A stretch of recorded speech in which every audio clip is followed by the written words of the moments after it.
Hello guys, welcome back to my channel S N vlogs Karwar. तो आज यहाँ पे खड़ी है मेरे सामने NS 200 जो कि BS6 2022 मॉडल।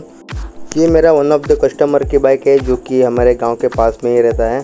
तो उसने मुझे DM किया था इंस्टाग्राम पर। तो उसने जो वो KTM का अंडरबेली है वो इसमें इंस्टॉल करना चाहता है। तो उसके लिए KTM का अंडरबेली जो उसका क्लैम्प्स जो लगता है वो सभी हम लोग रेडी करके रखे हैं। जो KTM का अंडरबेली है ओरिजिनल विथ मॉडल नंबर वो मेरे पास भी अवेलेबल है। और उसका फ्रंट मडगार्ड KTM का 250 और RC 390 का जो फ्रंट मडगार्ड वो भी अवेलेबल है। तो अगर किसी को भी चाहिए तो मुझे DM कर सकते हो इंस्टाग्राम पर। और अगर कोई सा भी पार्ट आपको लेना है तो मुझे DM कर सकते हो। और हैंडल बार कन्वर्जन किट भी अवेलेबल है। और वो पीछे वाला जो टेल टाइडी है वो भी अवेलेबल है। और जो इंडिकेटर फ्लैशर जितना भी मॉडिफिकेशन करना चाहते हो वो सभी तरह का पार्ट्स हमारे पास अवेलेबल हैं। आप आराम से DM करके, ऑल इंडिया शिपिंग अवेलेबल है, आराम से DM करके आप परचेज़ कर सकते हो। तो ये मेरे हाथ में है KTM की अंडरबेली जो कि RC 390 की बाइक का है, जो विथ मॉडल नंबर और पार्ट नंबर के साथ में आता है। तो यहाँ पर मैं कट कर रखा हूँ इतना सा पार्ट।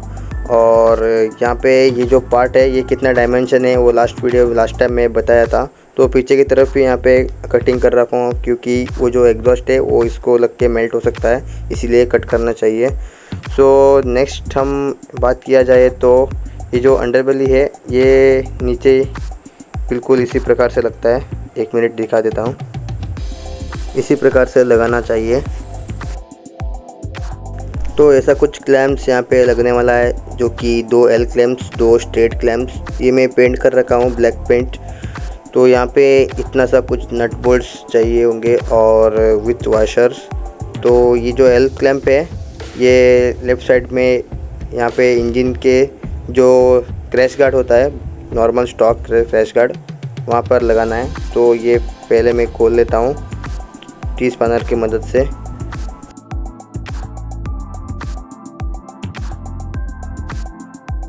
उसी क्रैश गार्ड पे ऊपर की तरफ और एक बोल्ट देखने के लिए मिलता है जो कि Allen की बोल्ट। सो Allen की मदद से इसी प्रकार से रिमूव कर लेना है क्योंकि आराम से निकाल लेगा, क्योंकि ये ज़रा थोड़ा सा टाइट होता है। क्योंकि स्टार्टिंग पे ये जो कंपनी फिटेड आ जाता है, मशीन फिटेड आ जाता है, इसलिए बहुत टाइट होता है। तो इसी तरह से कीप सपोर्टिंग मी गाइस। सो अगर सब्सक्राइब नहीं किए तो प्लीज़ सब्सक्राइब कीजिए। तो लाइक, शेयर एंड कमेंट। अगर किसी भी पार्ट्स यहाँ पे लेना है तो मुझे ज़रूर DM कर सकते हो और सभी तरह के पार्ट्स यहाँ पे मिल जाता है। Thank you so much for your support. तो रिसेंटली मेरे सब्सक्राइबर्स है वो 2K हो गया है। So thank you one and all. तो मैं बहुत हैप्पी हूँ इस चीज़ को लेकर, क्योंकि ये जो 2000 का सब्सक्राइबर्स है 0 से लेके 2000 तक बहुत लंबा सफ़र है। क्योंकि ये जो सब्सक्राइबर्स इतना आता है स्टार्टिंग में, ये इस सब्सक्राइबर पर बहुत स्ट्रगल करना पड़ता है क्योंकि ये इजीली नहीं मिलता है। तो thank you for this guys. तो इसी तरह से सपोर्ट करते रहना। तो फ़िलहाल के लिए यहाँ पे L क्लैम्प लग चुका है और मैं बिल्कुल स्टार्टिंग पे कितना फिटिंग था उतना ही फिटिंग मैं अभी कर रहा हूँ, जो कि वो करना ही पड़ता है, जो कि कंपनी जो उतना फिट करके देता है उतना ही करना पड़ता है। सो अभी चलते हैं राइट साइड पे। तो वहाँ पर भी सेम उसी प्रकार से लगाना है क्योंकि हम लेफ़्ट साइड पे किए थे। तो गाइस मैं ऑलरेडी 2 वीडियो अपलोड कर चुका हूँ, एक मेरी बाइक की और एक कस्टमर आया था उसका बाइक जो वाइट कलर का जो NS 200 है उसी बाइक पे लगा था। सो दोनों वीडियो पे बहुत अच्छा व्यूज़ आया था, तो आप भी चेकआउट कर सकते हो वाइट कलर बाइक पे कैसा दिखता है ये जो अंडरबेली है। ये जो बाइक है ये ग्रे कलर में है। तो मेरा बाइक और ये जो बाइक का बाइक ये टोटली सेम ही है। और जो और एक वीडियो में अपलोड किया था वाइट कलर बाइक में वो उस पर भी बहुत अच्छा लगता है ये जो अंडरबेली। तो आप भी चेकआउट कर सकते हो। और मेरा जो एक्रापोइक का जो एग्जॉस्ट फुल सिस्टम लगाया हुआ है जो कि NS 200 पे, वो भी आप चेकआउट कर सकते हो। Back to the point. तो यहाँ पे एक छोटा सा कैप देखने के लिए मिलता है स्टैंड की जो बोल्ट है उसकी साइड में। तो मैं टेस्टर की मदद से ये मैं निकाल लेता हूँ, इजीली ये निकल जाता है। ये कैप किसके लिए दिया हुआ रहता है वो ठीक से नहीं मालूम। तो फ़िलहाल के लिए ये जो कैप है ये हम निकाल लेते हैं क्योंकि यहाँ पे हमारा जो क्लैम्प है वो यहाँ पे बैठने वाला है। क्लैम्प के साथ में नट बोल्ट भी आता है, इसलिए ये कैप हटाना पड़ता है। तो यहाँ पर आप देख सकते हो क्लियरली यहाँ पे विजिबल है। तो यहाँ पे मैं क्लैंप के साथ में एक नट बोल्ट इंस्टॉल कर रहा हूँ। तो यहाँ पे आप देख सकते हो ये जो नट बोल्ट मैं यहाँ पे यूज़ कर रहा हूँ ये 10 और 11 नंबर का नट बोल्ट मैं यहाँ पे यूज़ कर रहा हूँ। आप कौन सा भी नट बोल्ट यूज़ कर सकते हो depending upon the clamps holes. तो यहाँ पर मैं लेफ़्ट साइड का इंस्टॉल कर रहा हूँ क्लैंप। तो ये जो स्टॉक यहाँ पे अंडरबेली है इंजन का वो हम निकाल लेते हैं। तो यहाँ पे ये जो क्लैंप है बिल्कुल इसी प्रकार से इंस्टॉल होने वाला है, जो कि ऑलरेडी स्क्रू आता है अंडरबेली स्क्रू, उसी प्रकार से लगा लेना है जो कि यहाँ पर विजिबल है। तो यहाँ पे आप देख सकते हो टेस्टर की मदद से मैं यहाँ पे टाइट कर रहा हूँ।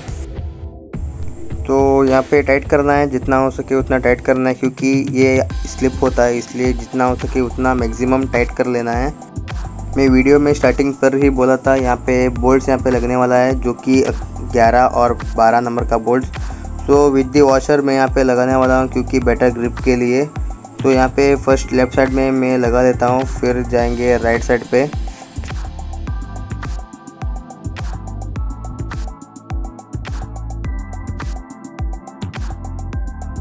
तो यहाँ पर भी उसी प्रकार से लगाना है जो कि हम लेफ़्ट साइड पे लगाए थे। तो यहाँ पर आप देख सकते हो।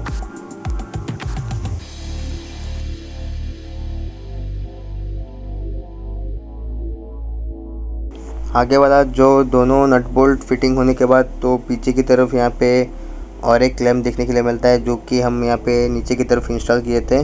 तो वो भी यहाँ पे लगा लेना है, जो कि इसका जो नट बोल्ट साइज़ रहने वाला है जो कि 10 और 11 नंबर।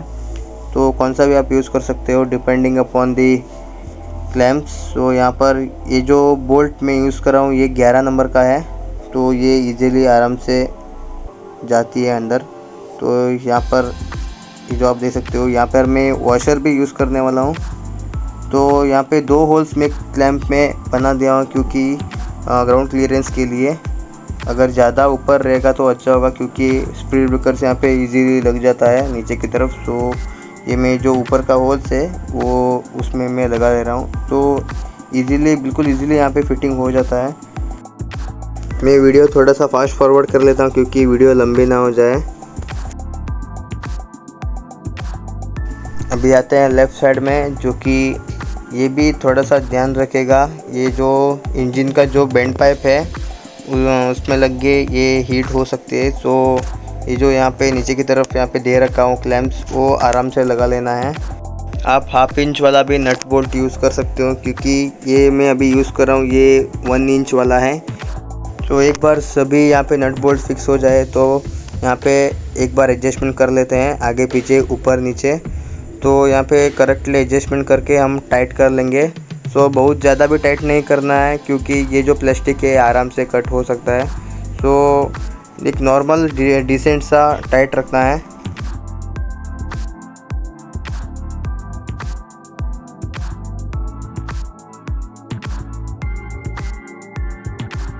तो यहाँ पे अंडरबेली फाइनली फिटिंग हो चुका है। सो फुल्ली फिट एंड फिनिश है। सो अभी मैं इसका सेंटर स्टैंड निकाल लेता हूँ।